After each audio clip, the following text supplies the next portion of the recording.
Measuring before the coil. It's zero now. There's a reason I'm measuring before the coil, guys.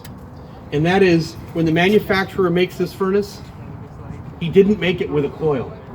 He doesn't know what kind of coil you're going to put in there. He doesn't know what the static pressure of that coil is going to be, or if you're even going to use a coil.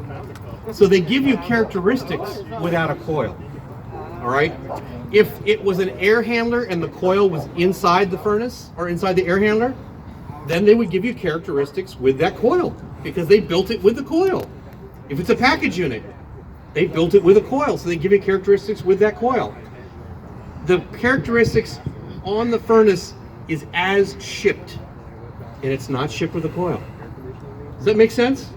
As air is pulled in on the return, it's pushed through the heat exchanger, and then it hits our coil, and that coil creates a resistance because that air can't flow through it as fast because the coil is a restrictor, right?